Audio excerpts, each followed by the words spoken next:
बताइए इनके बच्चे का क्या गुनाह था। बताइए इनका बच्चा अच्छा मार्क्स लाया तो घूमने के लिए यहाँ आ गए। किसी की शादी 1 हफ्ते हुई है, किसी के हस्बैंड को मार दिया गया, वो कह रही है कि मेरे हमको भी मार दो यहाँ, लेकिन कह रहे नहीं तुम अपनी सरकार को जाके बताओगे। अरे सरकार को तो पता चल गया है, लेकिन हम लोग को जो है ना अभी इलाज होगा इसका अच्छा से यहाँ पे। बताइए इस महिला के साथ इसके बच्चे को मार दिया गया। जब इंडियन आर्मी पहुंची तो फौज के ड्रेस में आतंकवादी थे सब। Namaste guys, this is Shetu Sarkar and I'm from Bangladesh. So take love from Bangladesh all the time, and where you from please write in comment and everyone please say Joy Sri Ram. So guys, super excited reaction करने के लिए, and guys today I'm going to react on a video and the title name is Khan Sir new video, especially Pahalgam attack. So I'm feeling very sad for this matter and always pray করব হচ্ছে ভগবান শ্রীকৃষ্ণের কাছে, শ্রীরামের কাছে তাদের আত্মার শান্তি কামনা করার জন্য এবং তাদের ফ্যামিলি যাতে ভালো থাকে তাই জন্য ভগবানের কাছে একটাই প্রার্থনা করি। সুপার এক্সাইটেড রিঅ্যাকশন करने के लिए all credit goes to Khan sir. Everyone please subscribe our YouTube channel and subscribe my YouTube channel and चले शुरू करी, let's start it and of course लिखिए जय Shri Ram, let's go guys, last तक जरूर देखो प्लीज। Khan sir globalist. जय हिंद। देखिए कश्मीर का बैसरान घाटी जो है ये बहुत ही अपने सुंदर दृश्य के लिए प्रसिद्ध है, इसलिए इसे मिनी स्विट्जरलैंड कहा जाता है। जिस कारण इस जिले में बहुत ज्यादा, इस घाटी में बहुत ज्यादा भारत के अन्य राज्यों से सैलानी पर्यटक घूमने जाते हैं।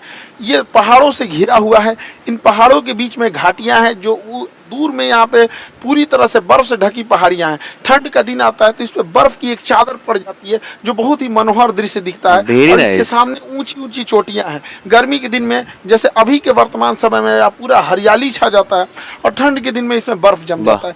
ऐसे ही बहुत सारे सैलानी यहाँ घूमने गए थे। हालांकि ये जगह बहुत ही प्रसिद्ध है। पहलगांव जो जगह है, पहलगांव की घाटी है, पहलगांव जो जगह है वहां से ये घाटी लगभग आधे से 1 घंटे के डिस्टेंस पे, पहाड़ों पर आधा ज्यादा दूरी नहीं होती है लेकिन घुमावदार रास्ता का होने की वजह से दूरियां बढ़ जाती हैं। तो यहीं पर जब अमरनाथ की यात्रा शुरू होती है, अभी 2 जुलाई से अमरनाथ की यात्रा शुरू होने वाली है, तो इस पहलगांव को एक बेस कैंप के रूप में यूज किया जाता है। जो श्रद्धालु हैं वो श्रद्धालु वही है जो बेस कैंप के रूप में रुकते हैं ताकि बाबा अमरनाथ की दर्शन कर सकें। यहीं पर बहुत सारे इस बार पर्यटक रुके हुए थे। पहलगांव से थोड़ी दूरी पर है, पहलगांव से ये आपका बैसरान घाटी, ये बहुत ही प्रसिद्ध है। लेकिन इसी पे कुछ आतंकवादी आए और उनको मार दिए सब, और इतने निर्मम तरीके से हत्या किए सब। इन आतंकवादियों ने, पाकिस्तान के जन्माए इन आतंकवादियों ने भारत पर हमला किया क्योंकि इनके बाप की औकात नहीं है कि भारतीय सेना के पास आके लड़ सके। तुम्हारे अब्बा जो थे ना 93,000 फौज हारे थे, साले तुम्हारे बाप भी उसमें शामिल होंगे 1971। पूछना अपने बाप से जाके। यहाँ पे इन लोगों ने निहत्ते लोगों पे मारा।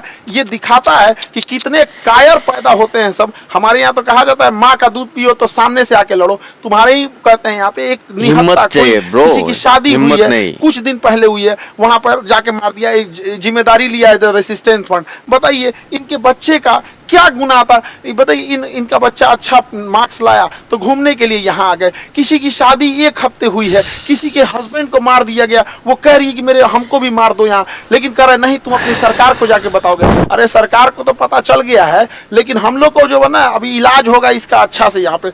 बताइए इस महिला के साथ इसके बच्चे को मार दिया गया। जब इंडियन आर्मी पहुंची तो फौज के ड्रेस में आतंकवादी थे सब। ये महिला समझ नहीं पाई, फौज को देख के रोने लगी। इनको लगा कि ये भी कहीं आतंकवादी तो नहीं है, तो उन लोगों ने बताया कि हम इंडियन आर्मी से आपकी मदद करने के लिए आए हैं। अरे कायर हो, एक तो तुम निहत्ते पे हमला करते हो, उसके बाद से तुम इंडियन आर्मी का ड्रेस पहन लेते हो। यही ना शर्म होना चाहिए, शर्म करो। पड़ोसी की औलाद हो लोग साले, तुम लोग की तो इतनी औकात नहीं जो इंडियन आर्मी से लड़ सको। लड़े तो थे एक बार, यही हुआ था। हालांकि हम लोगों ने अभी ऑपरेशन टिक्का प्रारंभ किया है, रेस्क्यू ऑपरेशन चल रहा है। कुछ आतंकवादी मार दिए भी गए हैं, अभी आगे भी कार्रवाई चल रही है। लेकिन इससे क्या होने वाला, अभी मोदी जी सऊदी अरब के दौरे पे थे, तब तक ये घटना हुई तो सऊदी अरब के दौरे को बीच में ही कैंसिल करके आया और एक सर्वदलीय मीटिंग भी बुला रहे हैं जिसपे कि पूरी तरह से निर्णय लिया जाएगा कि इसका क्या फाइनल इलाज किया जाएगा। लेकिन इस चीज को समझिए कि इसके पीछे हाथ किसका किसका हो सकता है।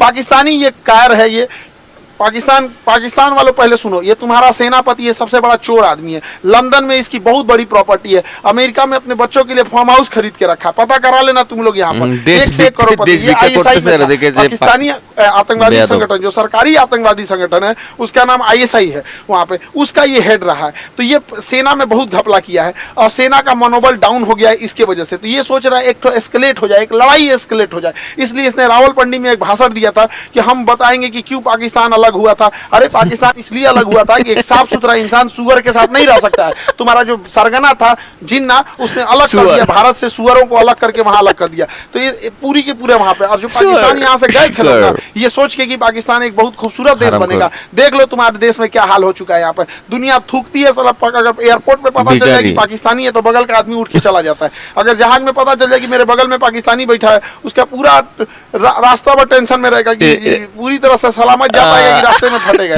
तो ये चाहता है कि अपनी सेना में थोड़ा सा मनोबल बढ़ाने के लिए युद्ध हो जाए। दूसरा, पाकिस्तान में इसने क्या किया, इमरान खान को गिरफ्तार करा दिया। इमरान खान पहले क्रिकेटर थे, पूरी दुनिया घूमे थे, पाकिस्तान के अन्य प्रधानमंत्रियों की तुलना में ज्यादा सोच समझ रखने वाला था, तो इसको जेल में भेजवा दिया, मेरे चचवा को। मेरे चाचा को। तो आसिम मुनीर का यही सोचना है कि अगर भारत से थोड़ी बड़ी भी लड़ाई हो जाती है तो सेना ये अपना बन बजा लेगा कि देखो हम हैं तो पाकिस्तान को बचा के रखे हुए, वैसे भी पाकिस्तान मरेगा, बकरी की अम्मा कब तक खैर बनाएगी।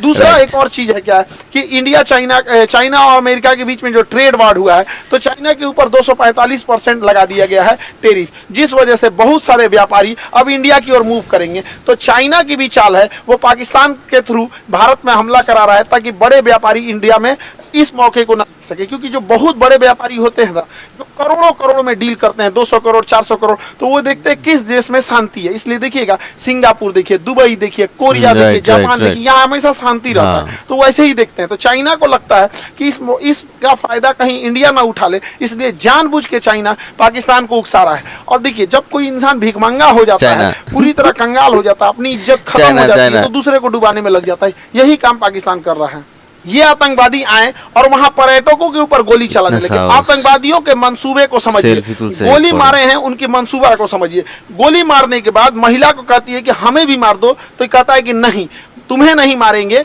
तुम जाके अपनी सरकार को बताना। मतलब इन्हें पता है कि ये सरकार को बात बताया जाएगा। दूसरी बात, जाति धर्म पूछा गया, हिंदू हो कि नहीं, कलमा पढ़ो। और उसके बाद कोई लोग कह रहे हैं कि आतंकवादी का धर्म नहीं होता है। कलमा कौन धर्म का आदमी पढ़ाता है? मुस्लिम, इस्लाम।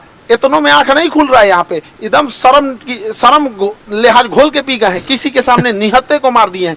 इससे कश्मीर में जो सबसे बड़ी समस्या आएगी, हम लोगों को जब धारा 370 हटा था तो 5 साल लग गए ये चीजों को नॉर्मल पटरी पे लाते हुए, उसको 5 मिनट में सब रौंद के चला गया। साहब कौन पर्यटक वहां जाएगा? पर्यटक जिनके पास ज्यादा पैसे होते हैं वही लोग। गरीब आदमी का मतलब पर्यटन मतलब कौन सी होता है? ननिहाल चल जाता है, पर्यटन मतलब हो गया नानी के घर घूम लिया, हो गया पर्यटन हो गया है। ये लोग जो जा रहे थे भारत के अन्य हिस्सों से, अभी उन पे क्या बीतेगी? पूरा मनोबल तोड़ के रख दिया। ये सब अपने मंसूबे में कामयाब हो रहे हैं। इससे क्या होगा बताइए? पहलगांव में ना कोई फैक्ट्री है, ना कोई इंडस्ट्रीज है, कुछ है ही नहीं है, पर्यटन से ही इनकम होता है। तो इन लोग की इनकम डूबेगी, जब इनकम डूबेगी गरीबी आएगी, अनएम्प्लॉयमेंट बढ़ेगा। और यही पाकिस्तान चाहता है कि कश्मीर में भयानक गरीबी आए, क्योंकि जब गरीबी आ जाती है, इंसान के पास एकदम गरीबी आ जाएगी, तो फिर इंसान देखता है कि हमारा पेट कैसे भरेगा। अब यही पाकिस्तानी उन्हें हथियार थमाते हैं सब। तो एक और वो दिखाते हैं सब, देखो कश्मीरी तुम्हारे साथ है। आज कश्मीर वाले देखो तुम्हारे साथ कौन खड़ा है, अपने आप से पूछ के देखो ना कश्मीर वालों, कि अगर पाकिस्तान हमारे कश्मीर के पीछे नहीं पड़ा रहता तो आज जिस तरह गोवा डेवलप है, आज जिस तरह सिंगापुर डेवलप है, ठीक उसी तरह से जम्मू कश्मीर भी डेवलप रहता।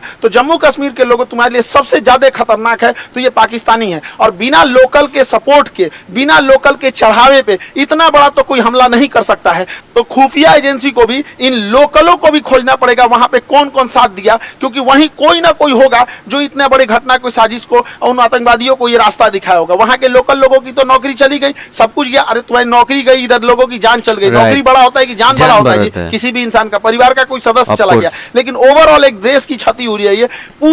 पूरी दुनिया इस पे क्या करेगी? दुनिया को क्या करना है वो तो देखेगी कि भारत एक अनस्टेबल है, कश्मीर के मुद्दा को दोबारा वो पाकिस्तान ऊपर की ओर बढ़ा रहा है। अभी भारत सरकार को इस पर सख्त एक्शन लेना चाहिए। पाकिस्तानी जो भारत में इलाज कराने आ रहे हैं सबका वीजा रद्द कर देना चाहिए। भारत सरकार ने सार्क का वीजा रद्द किया है, जो बिजनेस के लिए आते हैं। कोई भी पाकिस्तानी को चाहे हार्ट ट्रांसप्लांट हो चाहे किडनी ट्रांसप्लांट हो, इंडिया में आने ही नहीं देना चाहिए, क्योंकि इंडिया में इलाज बहुत सस्ता होता है। आते हैं चेन्नई, आते हैं मुंबई, दिल्ली, इलाज करा के चले जाते हैं। बाहर में जाओ, सोच रहे तो नहीं, मरो वहीं पे जहां जाके है तुमको। एकदम कोई वीजा उजा कोई इंसानियत मरौत नहीं करना चाहिए यहाँ पे। एयर स्पेस तो हम लोग का बंद ही है पाकिस्तान का। एयर स्पेस की वजह से पाकिस्तान को बहुत घाटा लग रहा है, लेकिन भिखमंगों को क्या चाहिए, जीने के लिए तो कैसे भी जी लेंगे। सिंधु जल समझौता 1960 के तहत हम लोग सिंधु नदी तंत्र के 80% जल छोड़ देते थे। भारत ने अभी इस समझौते को सस्पेंड किया है। सस्पेंड करने से फायदा ये है कि हम लोग कभी जब मन तब सस्पेंड कर देंगे जब भी इस तरह की घटना होगी। लेकिन सिंधु जल समझौते को सस्पेंड कर देना कोई इलाज नहीं है, क्योंकि इसके पानी को हम डाइवर्ट करके लेके कहां जाएंगे। इसके लिए हमें नया बांध बनाने की जरूरत है। तो बहुत सारे बांध, जब तक ये समझौता सस्पेंड है, बांध बना देना चाहिए और पाकिस्तान के पूरे पानी को रोक लेना चाहिए। और गर्मी के दिन में पूरा पानी रोक ले, और जब बरसात का समय आएगा तो पाकिस्तान तब तक तो गर्मी में पूरा जल चुका रहेगा। बरसात के समय आएगा जब पूरा लबालब होगा तो बांध खोल दे, एगो सुखा के मारो फिर दहवा के मार दो। यहाँ पे दोनों करना पड़ेगा। इंसानियत को लांग दिया है पाकिस्तान ने। देखिए, राक्षसों के साथ राक्षस जैसा ही व्यवहार करना पड़ेगा। और दूसरी भैया, हमारे खुफिया एजेंसी वाले लोग, चाहे आईबी हो, रॉ हो, सीबीआई हो, एनआईए हो, कुछ तो करो भाई। हमेशा पुलवामा हुआ, तुम लोग को क्या कैसे बोले यार, कैसे? अभी देख रहे थे बलूचिस्तान में हुआ था, एक नॉर्मल आदमी समझ रहा था उसका रिटिलेशन होगा।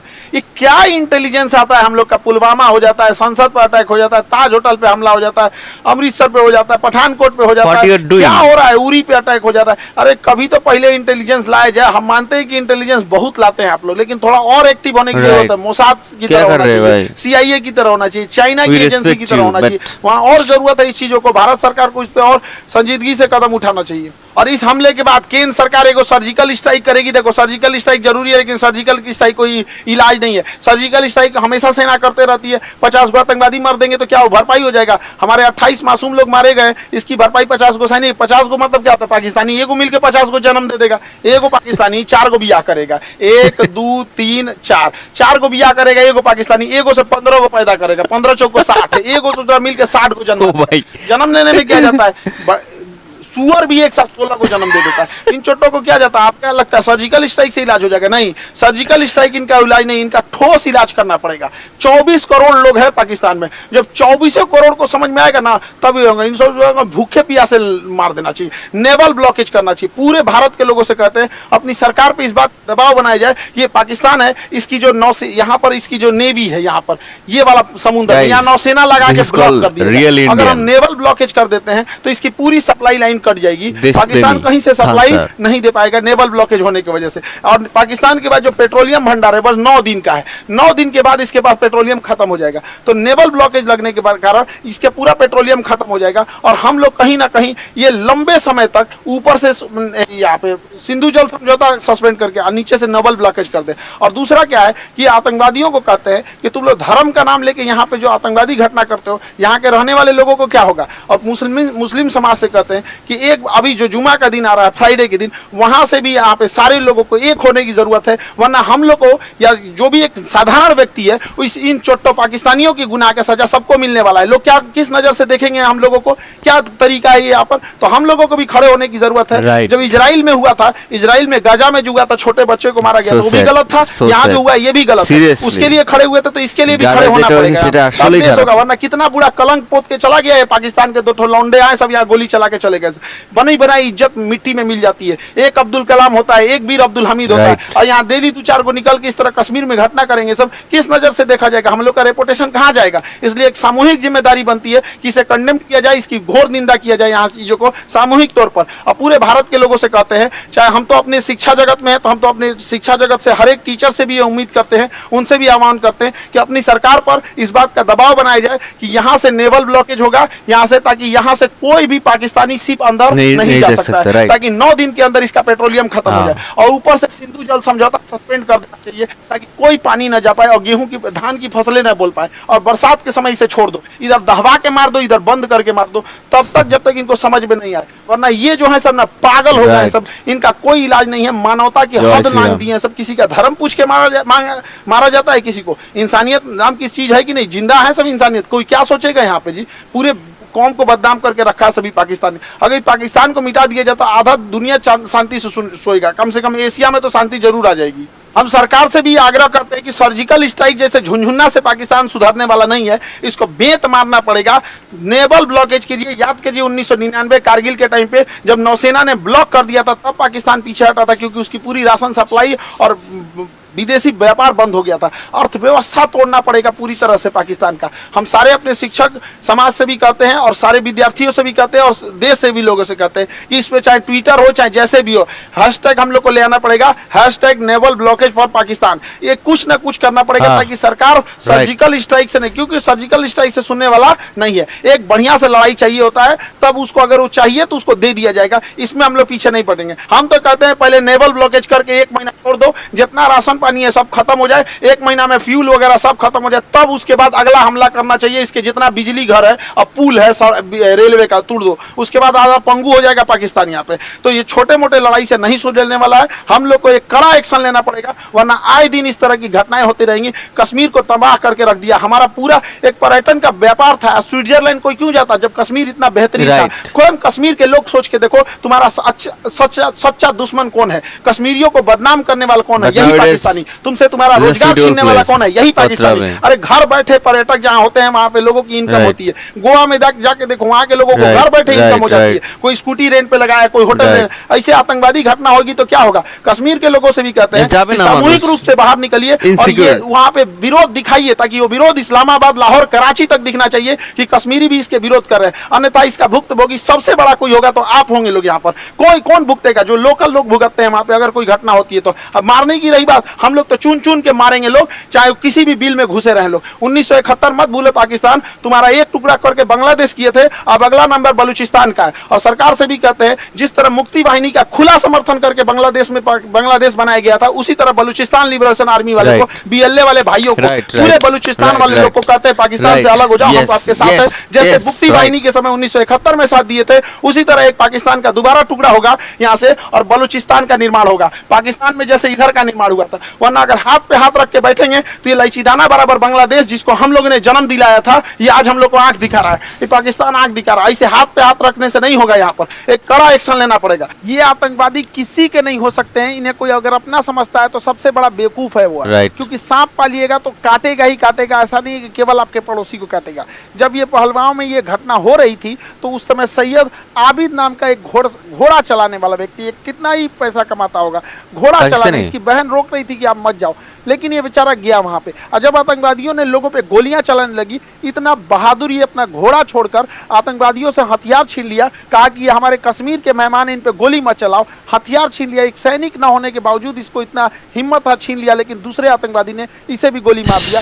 आज बेचारे का पूरा परिवार, इस बूढ़ी माँ, इस बूढ़े पिता से क्या पूछेगा। पिता से जब मीडिया ने पूछा आप क्या कहना चाहेंगे, तो कहते कि बेटा चला गया, क्या बेगुनाह था, बेगुनाह मारा गया। यहाँ पे सरकार से भी कहते हैं कि जितने लोग की इसमें शहीद हुए हैं उन लोगों को भी आर्थिक मदद और कुछ ना कुछ जीवन के लिए कुछ किया जाए, ताकि उन्हें श्रद्धांजलि दी जा सके। यहाँ पर मुसीबत की घड़ी में हम सब देशवासी एक दूसरे के साथ हैं। उम्मीद करते हैं हम सब एक साथ मिलकर अपनी सरकार का साथ देंगे। सारी राजनीति खत्म, यहाँ पे सब एक होने चाहिए और इसका मुंह तोड़ जवाब देना चाहिए। और हम किस मुंह से कहें, किस भाव से कहें, जिनके यहाँ से किसी का भाई उजड़ गया, किसी के मांग का सिंदूर उजड़ गया, कोई बहन ने अपना भाई खोया, कोई महिला ने अपने पति को खोया, कोई बेटे ने अपने बाप को खोया, किस मुंह से कहें हम लोग, क्या दे उनको सच्ची श्रद्धांजलि दे। इस श्रद्धांजलि से क्या हम उनके परिवार का दुख लौटा सकते हैं? कभी नहीं लौटा सकते। तो कभी ना कभी तो इसे रोकना पड़ेगा ना। नासूर को छोड़ते जाएंगे तो और बड़ा जख्म होते जाएगा, इसलिए इसका इलाज बहुत जरूरी है। लेकिन जिन भाइयों ने अपनी जान गंवाई है, जिन लोगों के परिवार के अपने बिछड़ के गए हैं, दुख की घड़ी में पूरे देश उनके साथ है,